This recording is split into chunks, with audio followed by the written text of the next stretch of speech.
Carry on. Good week. Guys recognize the challenge that's ahead of them with Oklahoma. Again, we know our opponent. We know their strengths. And we know the things that we have to improve on. I think our guys are very, very aware of our weaknesses and what we have to improve on to win this football game. But I will say this, they're confident. They know that they can beat Oklahoma, but they're going to have to play mistake-free. We're going to have to be in great position. We're going to have to be fundamentally sound defensively. And all the basic tenets that go with playing championship football will have to be on display on Saturday. But very confident in our football team that they understand what's necessary and what will have to happen on Saturday for us to win. Questions? Any update on Sheldon and any other injuries? Yeah, he practiced all week, and so he'll play on Saturday. And look good? Yeah, I mean he, anytime you're coming back from an injury in the time frame that he has, you got to feel good that he's been able to respond. How do you feel like that position held up last week? In particular, Jerron got some real meaningful snaps even into the fourth quarter. Yeah, a lot of guys. We played Jerron. Obviously Kona played a great deal, and we were pleased with his play. Tyler Stockton played. Rochelle played. Ishak played. So, a lot of those guys got in the rotation and played a lot of reps, and I see that happening again more this weekend as well. You're going to continue to see that kind of rotation. Last week, I think after the game, the guys talked about, and you talked about, just demanding what a grip you had on the defense last week to get tackling, crisp and clean. Did you loosen that this week, or did you kind of maintain that? No, I don't think so. I think that Coach Diaco and the defensive staff have really made it clear, what the expectations are.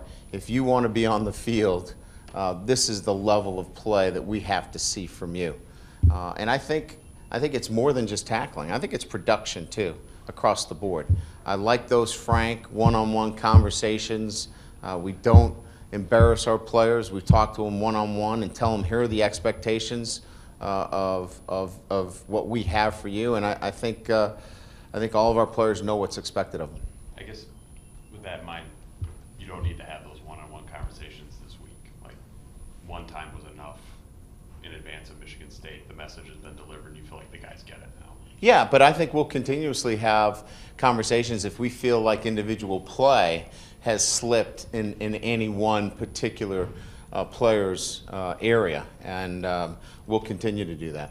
I remember, last year a conversation we had with Manti where we felt like he was, not giving us the kind of production, and he was thankful and hey, I appreciate, this kind of, candid, discussion about my play, and he took it to heart and came back and was a better player. So we'll continue to do that.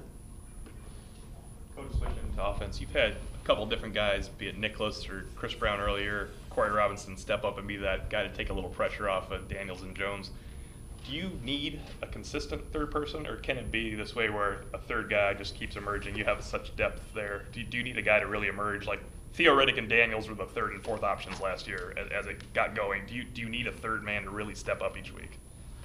No, I don't think so. I think from an offensive standpoint, we've got enough balance. We haven't run the ball effectively enough throughout 4 quarters. There are times where we've been effective. We've won some football games late, Purdue in particular, where we've been able to run the ball to finish out a game. But we're not where we want to be in terms of running the ball effectively throughout the game, which is going to allow us the kind of run-pass balance, the ability to keep people off balance that we need to. So, that's more of the focus than finding that third guy or that fourth guy. Brian, across the country, there's been some headlines this week about a player movement called All Players United, where they're talking about players' rights with regards to concussions and stipends and things like that. Have you talked to your players at all about any of that stuff? I have not, Okay. and I don't know that I've been negligent in it, but I really have been focused on my normal tasks on a day-to-day basis with our players. Maybe in the bye week I'll educate myself. I mean this sincerely. I'll educate myself a little bit more on it because I really wasn't even aware of it. I usually take my feed from the American Football Coaches Association and Grant Taft, who generally makes us coaches aware of issues such that we saw this weekend or this past weekend, and I was not aware of that. So that kind of hit me as a bit of a surprise. So I'll do a little bit more research on it. Coach, I don't know if you were aware of it. Coach D'Antonio wasn't happy that a speaker was pointed towards his bench last Saturday. Was that Seriously, are we? We're not talking about this, are Has we? that come up before? Because the referees actually, on a timeout, went over and moved the speaker during the game. So I didn't know if that's ever come up before or if it's been addressed. This goes to what? Sportsmanship on our part? What's the question? I guess that's what I'm asking. I'm asking if you were aware of it. Or... I was not aware of it. Okay. I was not aware of it. No. So it wasn't done on purpose. That's. No, I don't think so. Okay. I'm not going to touch this one. Not aware of it. Okay. I'm not aware of it. That's what I want to know. Thanks.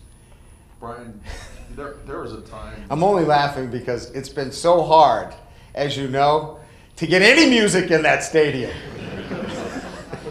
So I find it a bit unusual for the question because. And I just happened to be in that corner, and he actually called a timeout and walked over there to the speaker. So it seemed to be an issue for him. I didn't know Really? if he brought it up with you. So. Well, we're getting our music in the stadium. I guess we're making progress there, so we'll be more careful. Okay. Thanks. Brian, you haven't been in Cincinnati for a while. There were years where the Catholic Cincinnati schools just dominated the state, and then Kerry Coombs at Coleraine, who I know you hired, Yeah.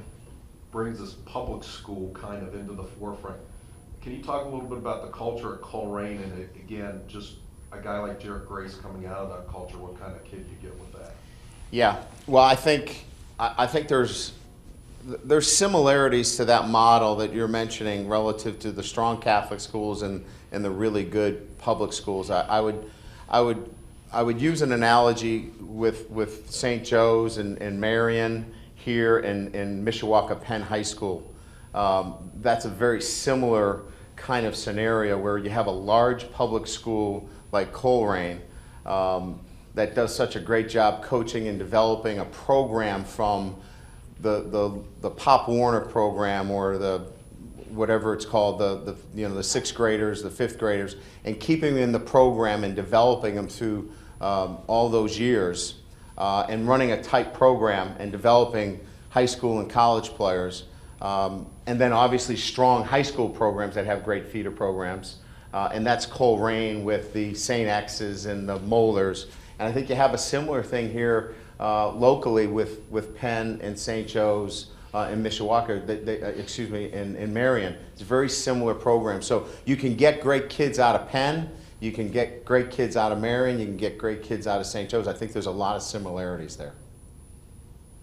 Coach, where does Malik Zaire stand in terms of being able to play, being ready to play? He's the third quarterback. Did he lose a lot of time or a lot of opportunities, I guess, while he was sick, that he's been, farther behind? Where is he in that regard? I wouldn't say that. No, I think he's still, he's still in that learning curve. As a freshman quarterback, seeing, learning. We kept traveling him even though he wasn't playing. I think he's still in that learning curve. If two guys got injured, he'd be starting for us. So he's just the third quarterback.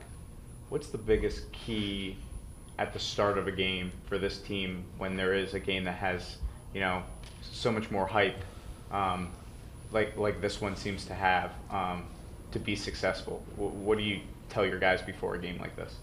Well, our tenets haven't changed. You know, we've always talked about, you know, starting fast, and it really hasn't been part of this group yet, you know, consistently. But what they do is they finish really well.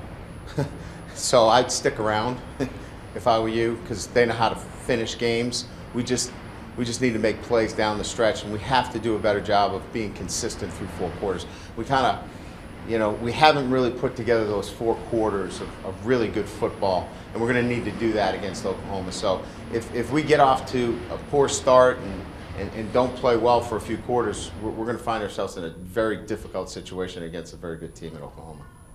Thanks, guys. Appreciate it.